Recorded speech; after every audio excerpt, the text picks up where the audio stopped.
Hey guys, not too bad a view, huh? Ooh. Ah. I'm at Lake Ray Hubbard in Texas. It's a little bit gray, overcast, because it might rain. Feels great outside though, I'll take it. I've had a couple people ask me recently, like, hey, no more videos? Where are your videos at? So I would just like to say thank you for any of you whom have said that to me. Quite an honor to receive that sort of feedback. I would like to say, you know, this channel is very much about me being very real. I'm not making this channel to be designed to what I think people want to see. It's just what is organic from me at the time and potentially what some people may need to hear. So I am going to share just that I have been struggling with my good habits this week. I'm not perfect. This past week I haven't been waking up early and reading. I've been sleeping instead. Hey Chantel! I've been sleeping instead in the mornings versus reading and journaling, so taking a break with that. But I feel like a yearning to do it. I'm like, oh God, how am I not journaling? But you know, it's okay to have your priorities. Like, I just started a new job. Love you. I just started a new job, and you know, that's taking kind of a lot out of me. By the way, 3rd week in, I've already gotten a raise. No big deal. So if that says anything about, like, I'm working hard and, you know, still no excuse. I still need to be journaling. Certainly it is easier to be taking that quiet time for yourself, doing whatever it is you feel called to do, whether that's journaling or reading nourishing topics that appeal to you. Of course, it can be easier to do that when you're in a chapter of many heavier challenges. Like, I most significantly got into, like, I had taken quite a break from journaling for like a year. Like, I first started when I got sober, but I took quite a break from it when I got into the groove at my recent job.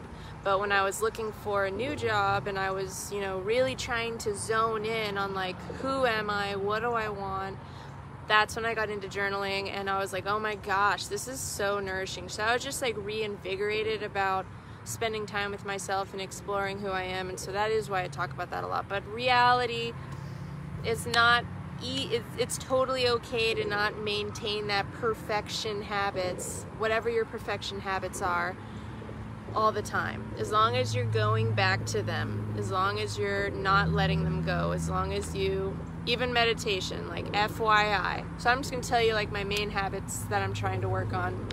I'm trying to, you know, put out 2 videos a week or more, obviously, and you know, I didn't put out one for a week. And I'm trying to journal and read, but I've barely done that. I've probably journaled twice and maybe read once. Going to the gym. I'm supposed to be going to the gym in the morning before work. I did really well my first week on the new job, but it has fallen to the side the past week and a half. So I'm gonna go tomorrow. I need to, like, post some proof that I went for y'all. Y'all can hold me accountable. I'm not expecting y'all to hold me accountable, but I'll show you some proof that I went to help encourage you to do your own, so we can encourage each other on our good habit journeys. What's another one? Ooh, I'm being mindful of the carbs I'm eating, because I was, like, really into eating goldfish like a week and a half ago, and so I had to, like, make the decision to, like, not go for those goldfish or not go for those chips. And I have been being good about that. I started that, like, on Thursday, and then I started randomly, this was not on the habit goals, but what was it, Saturday, Friday, I started using MyFitnessPal, like, just tracking what I eat. Again, this isn't even about, like, having goals and and sticking to those goals of like what I'm consuming. This is about being like, what am I eating? Like, let's keep track of it. And when you keep track of it, then you can start making adjustments to what you prefer. Okay. I just wanted to, be real with you and let you, know that, just get a little taste of habits I'm working on. So anywho, I am here, and I was like, gonna go home and like change my shirt because this is what I wore to work. And I had a hat on. I took my hat off for you guys. So I was gonna go to work, or I was gonna change my shirt and like maybe wear a cuter color or something. And I was like, Kirsten, you for once have the momentum, for once in several days have the momentum of getting on this video. So you better ride that wave, girl. So, and I was determined to do it in a nature spot. While I am like, bold by putting myself out there like this, I'm still working on being bold regarding where I'm physically sitting in real life and like, are there human beings around? Like, so yeah, sometimes I'll travel around and try to find like just the right spot where I can be in a nature place and not be distracted. So I got really blessed that I ended up here, because I tried like 4 other places and there was people, like a lot of people there, and then there's like nobody here. Such a blessing. Okay. So I figure, one other thing that happened is at work today I met a new employee, and he's a 46-year-old guy, and there's nothing between us. That's not the point of this story. The point of this story is he's a cool adult male, and he seemed very chill and was being, we had really great conversation. He seemed very down to earth, and I just respected a lot of his viewpoints, and he was just being like very real up front in my opinion.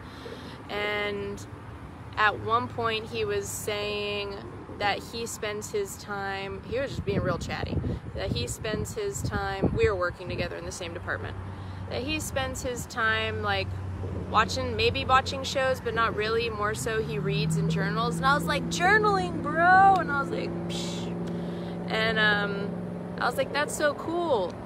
And so I just wanted to, point that out, that like, and by the way, he's like a burly dude. He's like scruffy and burly and tattoos, and does lots of like heavy labor lifting for his income. And he like randomly journals. So I just want to tell you guys that out there, that, just, it's okay to journal. Like, it's a courageous move to journal.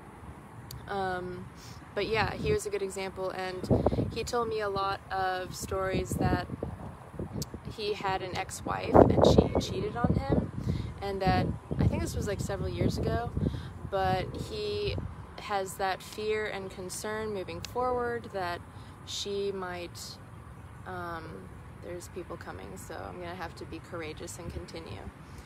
So he said he really wants a relationship, but that moving forward he's really has a lot of fear that like people are he's gonna be cheated on. He has little faith in loyalty. And I couldn't help myself and be like, that journaling you do, I encourage you. A good practice would be, it sounds like you speak a lot about what you're not wanting.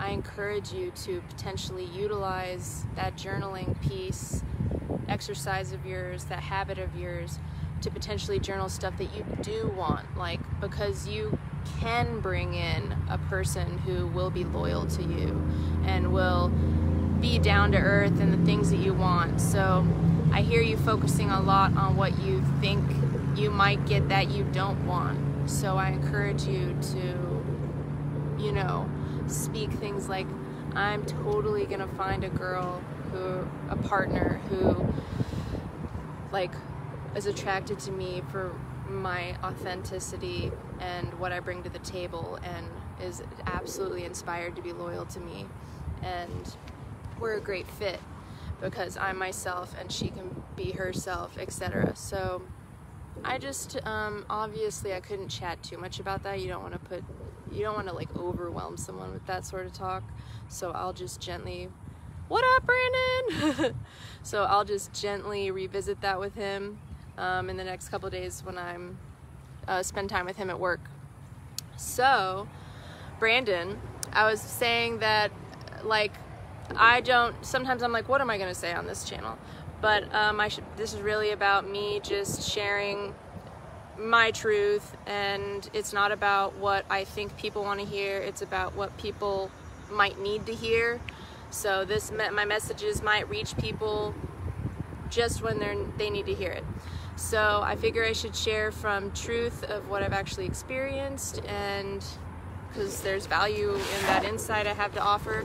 So I figured I need to have a little chapter about Adderall. So we're going to talk about that today, folks. Let's talk about Adderall. Okay, so I first found Adderall when I was in college, and it was just around, and I don't know if I would have accomplished my master's and all that fun stuff without it. I first was buying it. By the way, I don't do Adderall anymore, and this is the story of that journey, and I'll make it short. So I was buying it off people at college, on the streets, and then I eventually talked my doctor into prescribing it to me. That was before it was being heavily abused, like, everywhere, so I think it was a little bit easier to get Adderall, and I slowly was bumping up the dosage over that first year, being like, oh no, I need more, it's not working.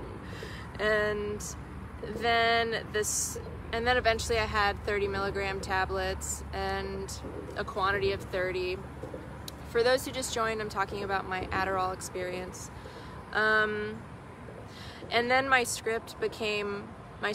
monthly prescribed amount became not enough, and that was pretty quick. That was like a couple years in, and I began continuing to purchase it from friends, and thus the cost is just going up, and I just constantly needed it. I constantly needed it to function, and then it became this is a 10-year process, so I'm like hella nutshelling it.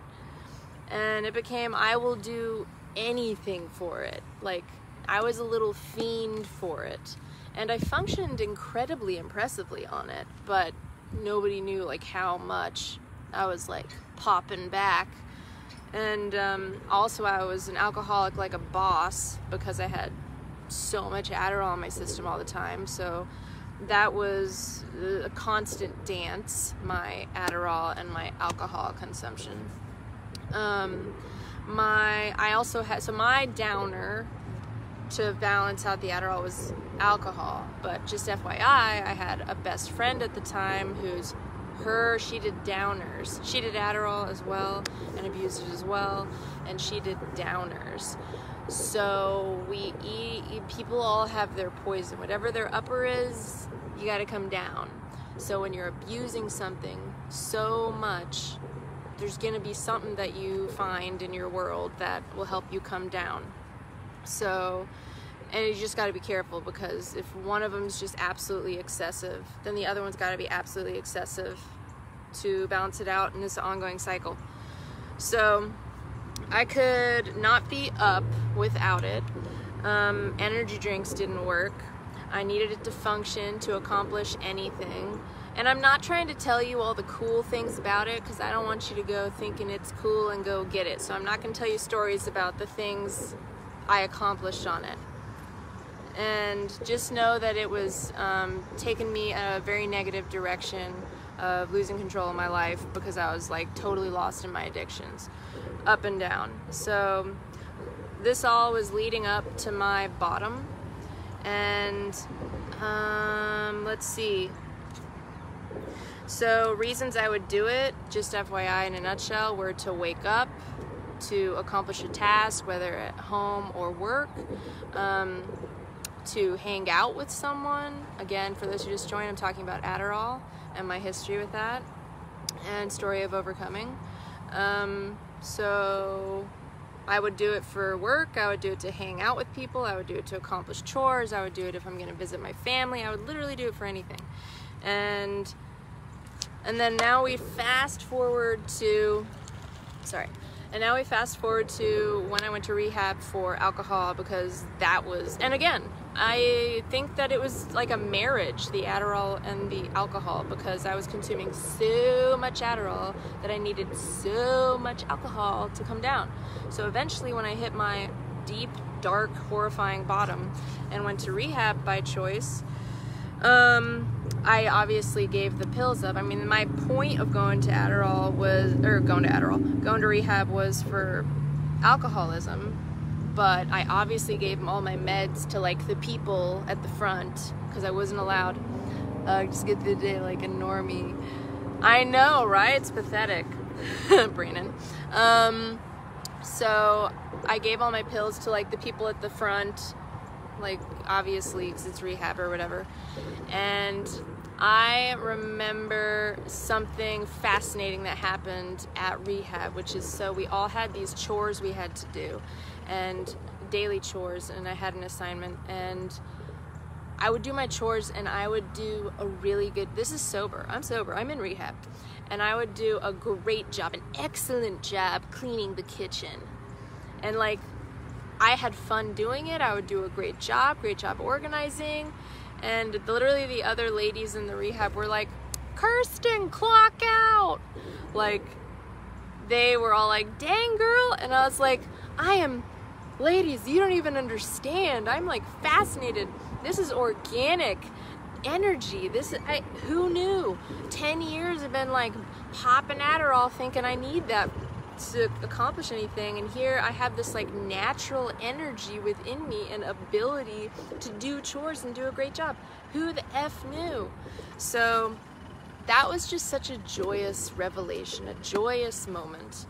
And one thing that I did not say in my first alcohol video that's very important, and I think it's relevant to Adderall and alcohol, is whenever I got out of rehab, and it was the first time in my car after 3 weeks dealing with that whole situation. I was driving in my car for the first time, and it was just me. I had nobody else around to know what my decisions are.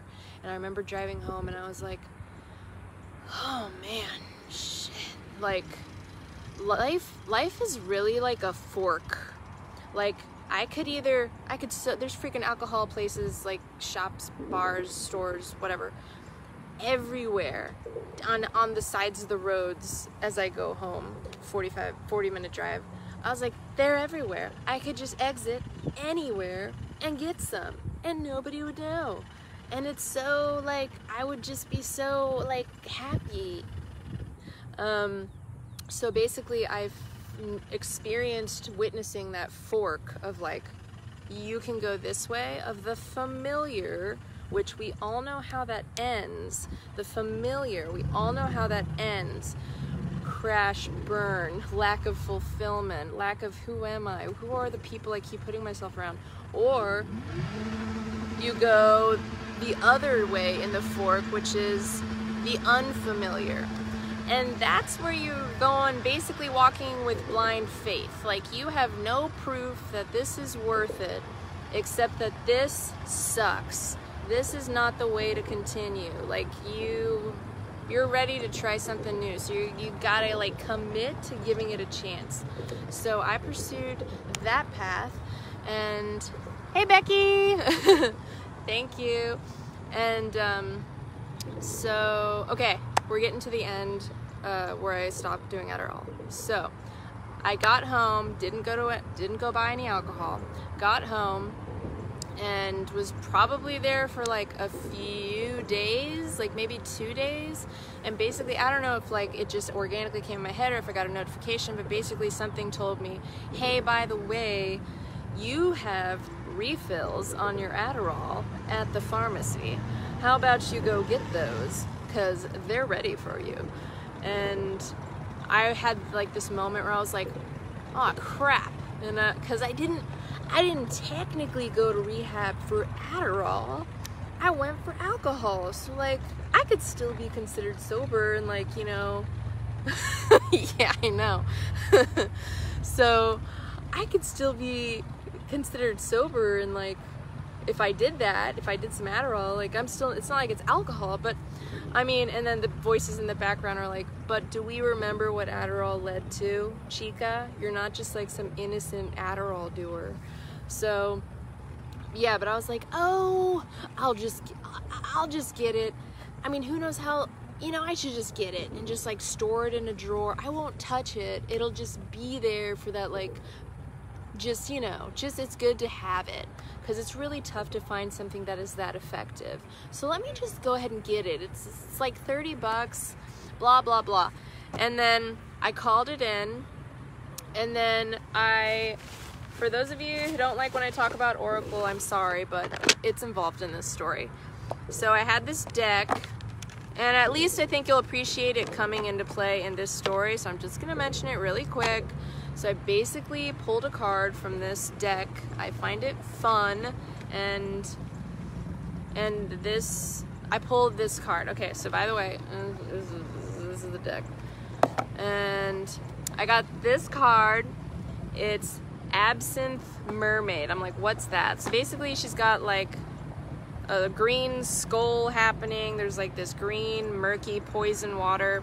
So I'm just gonna flip to the page. Okay, here we go. This is what it said. So this is me waiting. I had just put my order in for my Adderall, and I'm sitting in my apartment. I've already made the move of putting in the order, and I'm just waiting, and I'm like about to go, and then I like pull this card, and it says divination, meaning beware of okay, there's like 47 cards here, and this is the one I randomly pulled. Beware of dependency. Absinthe Mermaid has, I hope you can hear me. Absinthe Mermaid has wallowed in her addiction for too long. She has become languid. Languid means lacking in vigor or vitality, lacking in spirit or interest. Wow, I'm really close to the camera now. Drooping from weakness or fatigue, faint. Okay, so she'd become languid. You have also spent too long immersed in addiction or dependence. Addiction and dependence sap one's energy and rob one's vitality and strength. Something in your life, a substance, an obsession, or an unhealthy relationship is draining your life essence, and you need to let it go. Seek assistance from a trusted friend, a wise person in your community, or a professional to help rid you of your unhealthy attachment before it's too late.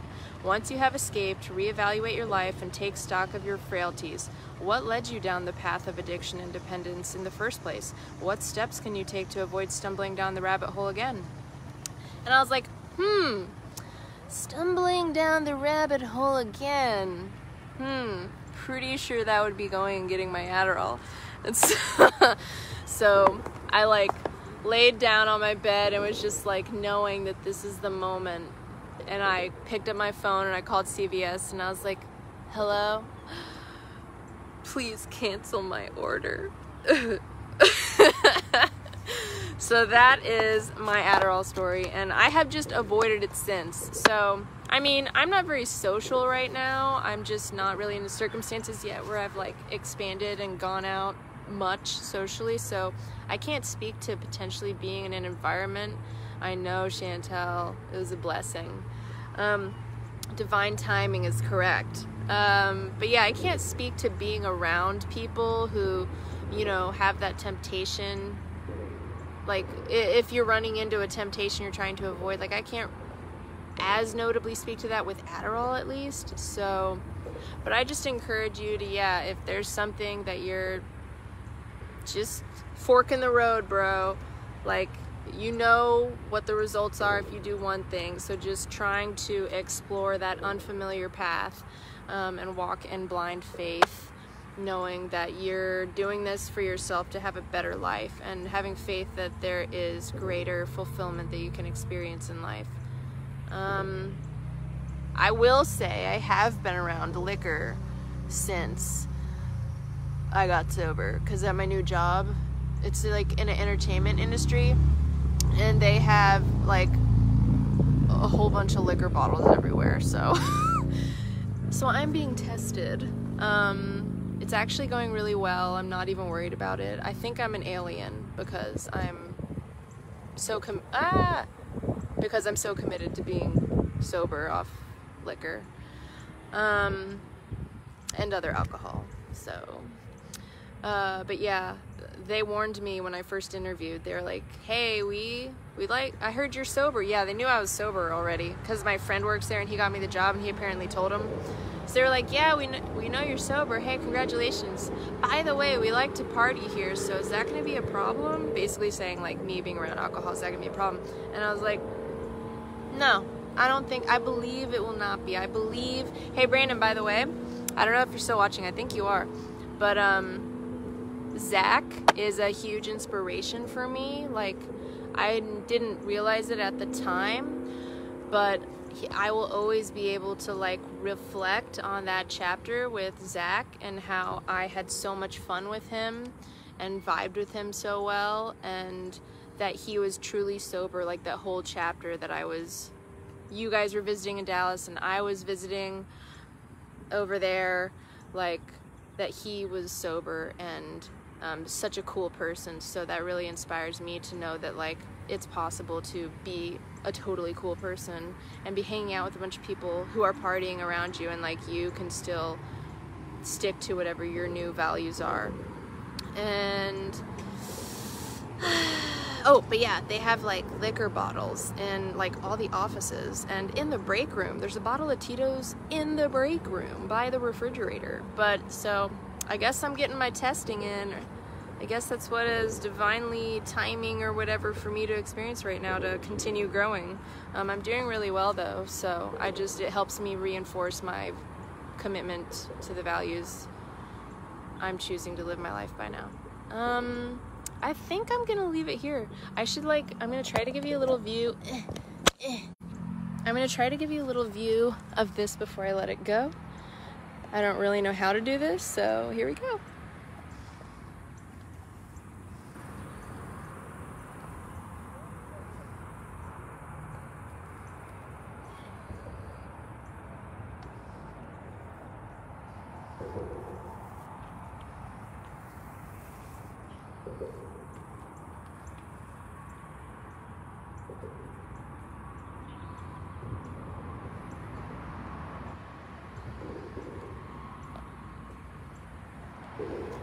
Bye everyone, take care.